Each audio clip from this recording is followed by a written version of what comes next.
दोस्तों, आज हमारी कहानी है एक कैद चुड़ैल एपिसोड 20। तो फिर कोई तरीका मिला उस किताब में? विक्रांत ने रूही के चेहरे को देखते हुए कहा।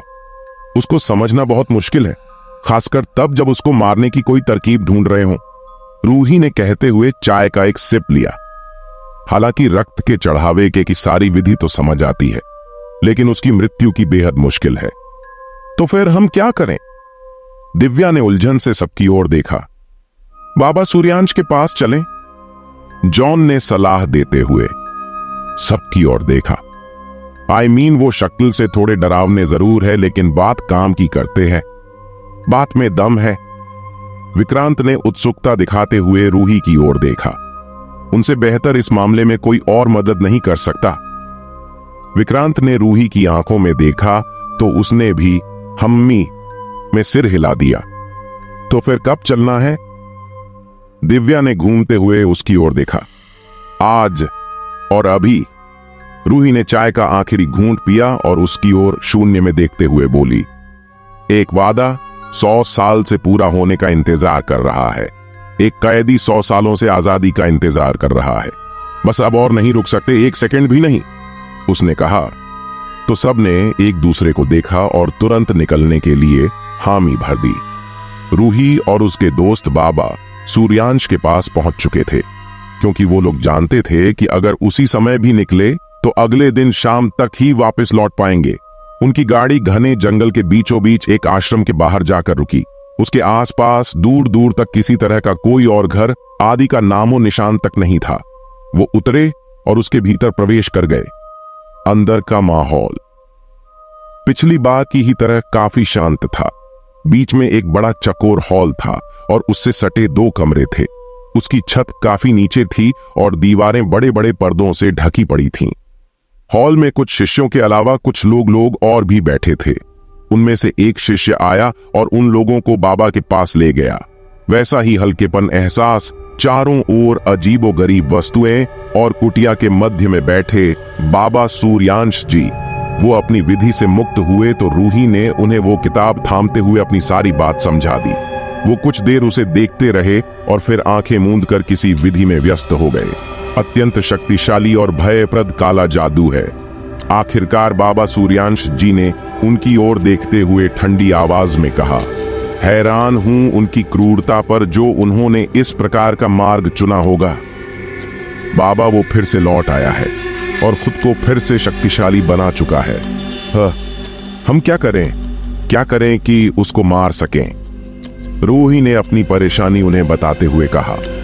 निश्चित ही मैं इसको समझ गया और मैंने उसकी स्थिति भी जान ली, बाबा ने कहते हुए उनके परेशान चेहरों को शांति से देखा। परंतु तुम भी यह जान लो कि उससे पार पाना बहुत कठिन कार्य है। सैकड़ों आत्माएं उसके कब्जे में हैं और फिलहाल उसका शरीर ऐसी स्थिति में नहीं जिसको नष्ट किया जा सके। क्या हम उसको कैद नहीं कर सकते? रूही ने उनकी ओर उम्मीद से देखा। नहीं, वो कोई आत्मा भर नहीं है। वो खुद को पुनर्जीवित कर रहा है, यानी संभवतः एक और बलि के पश्चात वो हमारी तुम्हारी ही भांति मानव रूप में आ जाएगा। बाबा जी उसकी इस उम्मीद को भी हवा में उड़ा दिया। लेकिन बाबा, अगर वो शैतान है और ऐसी स्थिति में है जहां उसको नष्ट ना किया जा सके, तो फिर वो खुद को पुनर्जीवित करके एक मानव के वेश में क्यों आना चाहेगा? विक्रांत ने अपनी उलझन उनके सामने रखी।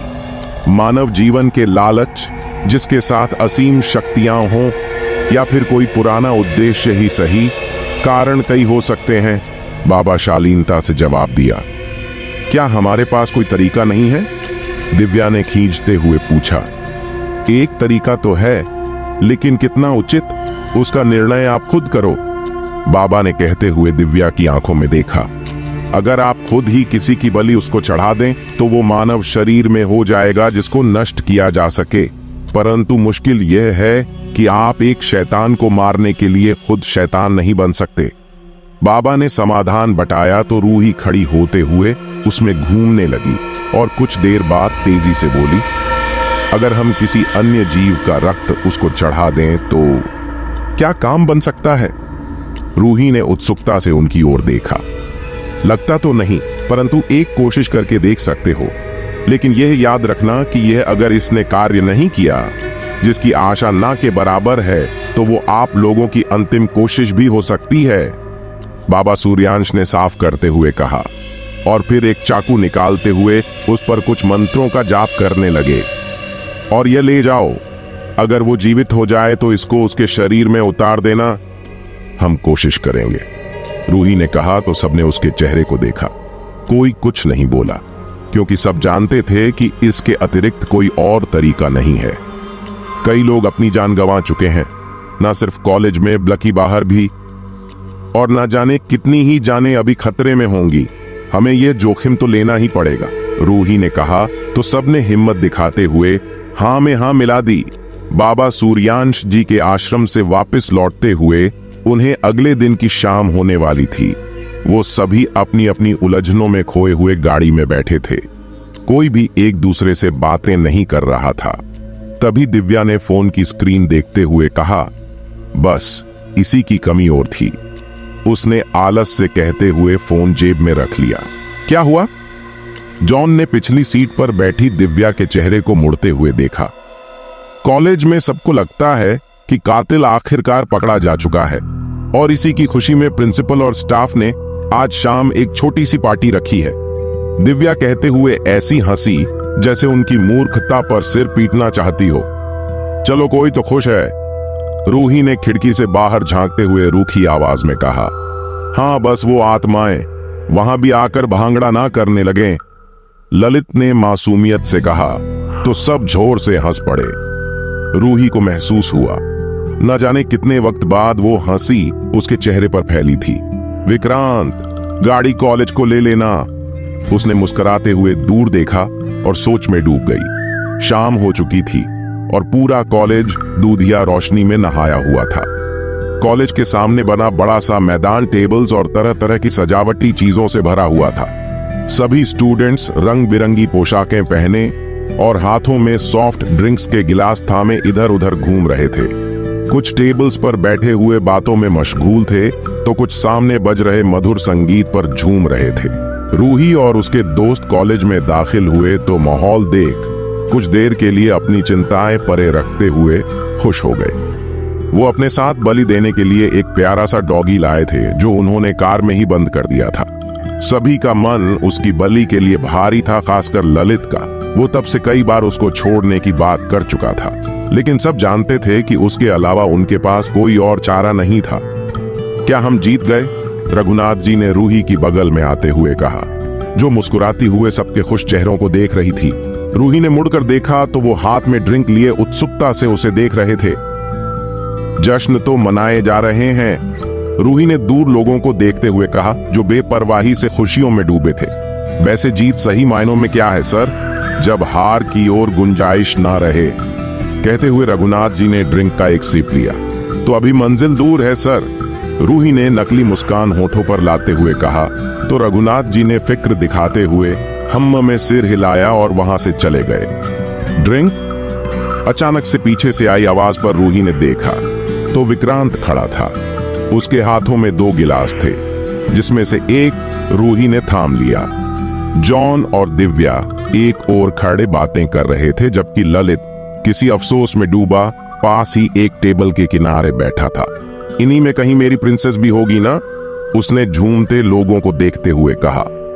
खड़ी होगी कहीं किसी कोने में खुशियां मनाते हुए, शायद वहां से मुझे भी देख रही होगी, उसने सोचते हुए कहा और मुस्कुरा दिया।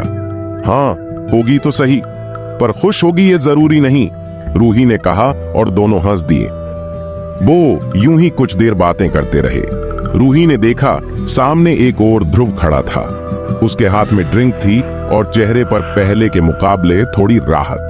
वो कुछ सोचते हुए उसे देख ही रही थी कि तभी धड़ धड़ धड़ धड़ की आवाजें आईं और सामने खड़ी भीड़ में से 1/3 लोग जमीन पर गिरने लगे, जैसे अचानक से किसी ने उनका ऑफ का बटन दबा दिया हो। आस चारों ओर चीख पुकार मच गई। संगीत बंद हो चुका था और बाकी सही सलामत लोग हड़बड़ी में इधर उधर भाग रहे थे। टीचर्स उन्हें शांत करते हुए चीख रहे थे, तो कुछ स्टूडेंट्स नीचे गिरे लोगों को उठाने के लिए उन पर झुके पड़े थे। रूही ने हैरानी से विक्रांत को देखा, जिसका मुंह खुला और आंखें दहशत से फैली हुई थीं। रूही तेजी से नजदीक पड़े एक स्टूडेंट पर झुक गई। उसका शरीर मानो किसी पत्थर की भांति सख्त और स्थिर था। आंखें खुली हुई थीं और धड़कन जारी थी। यह उसी का काम है। रूही ने मुड़ते हुए विक्रांत को देखा। तब तक जॉन, रूही और ललित भी दौड़ते हुए उनके पास आ गए थे।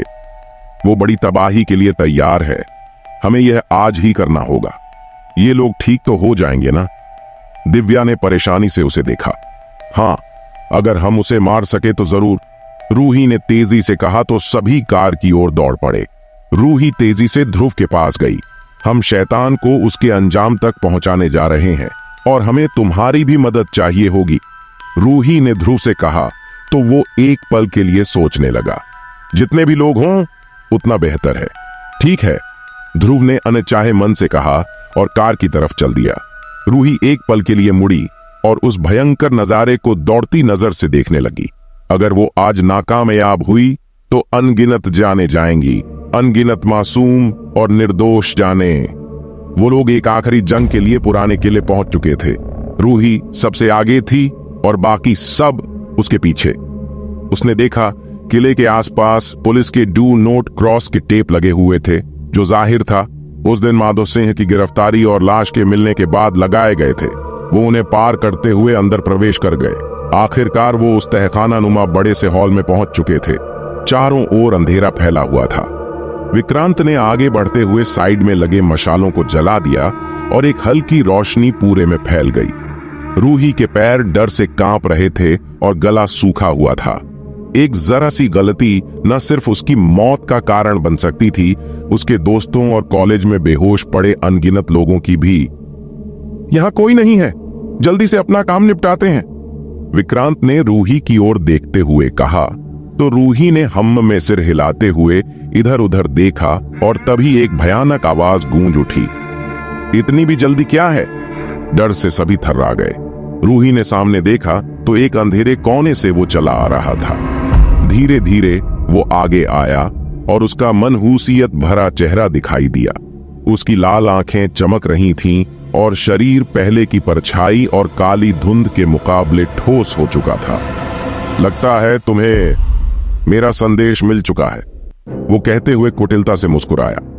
बस अब और नहीं, तुम्हारा खेल खत्म हुआ हैवान, विक्रांत ने रूही से आगे आते हुए कहा और उंगली का एक इशारा रूही की ओर किया।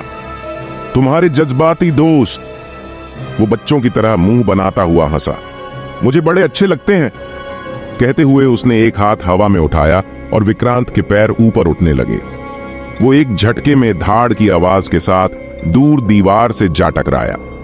उसके दोस्तों की चीखें गूंज उठीं, पर अफसोस यह कमजोर है। उसने मुड़ते हुए दूर पड़े विक्रांत पर नजर डाली और फिर रूही को देखने लगा। तभी तुरंत जॉन सामने आ गया और पूरी ताकत से बिना डरे उसकी ओर दौड़ पड़ा। लेकिन इससे पहले वो उस तक पहुंचता, उसका भी विक्रांत जैसा हाल हुआ। वो कराहता हुआ एक ओर पड़ा था। रूही गुस्से में मूक बनी बस देख रही थी ताकि उसकी नजर बचे और अपना काम कर सके। ध्रुव के हाथों में डॉगी था। दूर रहो मेरे दोस्तों से कमबख्त, ललित ने सामने आते हुए ऊंची पतली आवाज में कहा। उसने गुस्से से नीचे पड़े पत्थर के टुकड़े उठाए और उसकी खोपड़ी पर दे मारे। रूही एक लम्हा पाते ही त्रिकोणीय पत्थर की तरफ दौड़ पड़ी और उसके पास बैठकर किताब खोली और रक्त चढ़ाने से पहले की कोई लाइंस पढ़ी। ललित उसके सामने सीना फुलाए खड़ा था। इससे पहले वो कुछ बोलता, उसने एक और मोटा पत्थर उसकी आंख पर दे मारा। ललित के पीछे से दिव्या की शाबाशी की आवाज आई तो उसके चेहरे पर विजय मुस्कान फैल गई। अब तुम मुझे निराश कर रहे हो, स्वप्नकाल ने गुस्से से कहा और हाथ उसकी ओर कर दिया। ललित हवा में उठा और उल्टा लटक गया। वो आंखें फाड़े उल्टी दिव्या को मासूमियत से देख रहा था। एक तेज झटके के साथ उड़ता हुआ ललित भी दीवार से जा टकराया। ध्रुव, रूही ने तेजी से कहा तो ध्रुव जल्दी से उसकी ओर बढ़ा और उसके पास बैठते हुए डॉगी को आगे कर दिया। रूही ने फुर्ती से चाकू निकाला और ध्रुव के हाथों में पकड़े डॉगी की तरफ बढ़ा दिया। लेकिन यह क्या? रूही ने तेज चाकू की नोक से ध्रुव की हथेली को चीर कर रख दिया। उसने छटपटा हुए हाथ झटका और डॉगी छूटकर दूर भाग गया। खून की फुहार त्रिकोणीय पत्थर पर पड़ी और उसने हैरानी से खड़े होते हुए रूही की ओर देखा। यह क्या किया तुमने? ध्रुव ने गुस्से से रूही को देखा और डर से स्वप्न काल की ओर पलटा, जो घुटनों पर बैठ चुका था, जैसे अचानक उसे कोई बिजली का झटका लगा हो। उसका शरीर धीरे धीरे बदलने लगा। रूही हाथ में चाकू और चेहरे पर कुटिल मुस्कान लिए 2 कदम पीछे हो गई। तुम्हारी एक्टिंग या प्लान गजब का था ध्रुव, रूही ने शालीनता से कहा। तुम लगभग बचकर निकल चुके थे, लगभग, लेकिन बड़े से बड़ा शातिर इंसान भी कोई ना कोई गलती जरूर करता है, ठीक जैसे तुमने की। रूही ने आवाज ऊंची करते हुए कहा तो ध्रुव के माथे पर लकीरें पड़ने लगीं। उस दिन अंजलि पर हमला हुआ तो सिर्फ उसका नहीं, मेरे बाथरूम का दरवाजा भी खटखटाया गया था, और यह बात मेरे अलावा कोई और नहीं जानता था, ना मेरे पेरेंट्स, ना ही मेरे दोस्त, और यहां तक कि खुद अंजलि भी नहीं, सिवाय उस इंसान के जिसने उसे खटखटाया था। और फिर जब तुमने उस दिन विकांक्षा से बताने के लिए कहा तो मैं हैरान रह गई।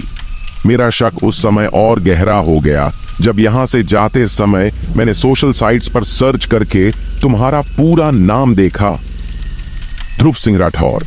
मैं फौरन किले में लौटी और मेरा शक यकीन में बदल गया। वो बड़ी गौर से फोन की स्क्रीन पर नजरें गड़ाई थी। रूही अब चलो भी, विक्रांत ने आवाज लगाते हुए कहा तो वो बस 2 मिनट में आई का बोलकर किले में को चली गई। जैसे ही वो तहखाने की ओर बढ़ी, उसने बड़े हॉल के किनारे पर ध्रुव और एक काली परछाई को बात करते सुना। उसकी आंखें हैरानी से फटी रह गईं।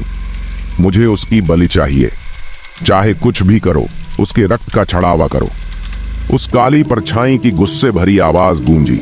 आप फिक्र न करो, मेरे कहने से आज रुको हो, वैसे ही थोड़ा सा और इंतजार करो, वो खुद आकर अपने रक्त का छड़ावा देगी, ध्रुव ने उसे समझाते हुए कहा। रूही सामने खड़ी बोले जा रही थी और ध्रुव रुआंसी शक्ल लिए उसे हैरानी से देख रहा था। तुम उस शैतान के वंशज हो, यह तुम्हारी शैतानी शक्ल भी बताती है। तुमने उसे जीवित करना चाहा और उसके लिए तुमने माधो सिंह बहलाया फुसलाया होगा। विकांक्षा को मालूम चल गया तो उसे भी शामिल कर लिया। वो नहीं मानी तो डराया धमकाया, क्यों सही कहा ना? और इसीलिए उसने कुत्ते के रक्त का चढ़ावा दिया होगा, क्योंकि वो किसी की जान नहीं ले सकी। तुमने मुझे धोखा दिया, ध्रुव गुस्से से चिल्लाया। मैं इसे धोखा नहीं चालाकी कहूंगी, रूही मुस्कुराई। धोखा उसे कहते हैं जो तुमने अंजलि को दिया, वो तुमसे प्यार। दोस्तों, ये है हमारी आज की कहानी। हमारा अगला भाग बहुत जल्द आएगा। इसके लिए कृपया हमारे YouTube चैनल को सब्सक्राइब करें और लाइक और शेयर कमेंट करें। धन्यवाद।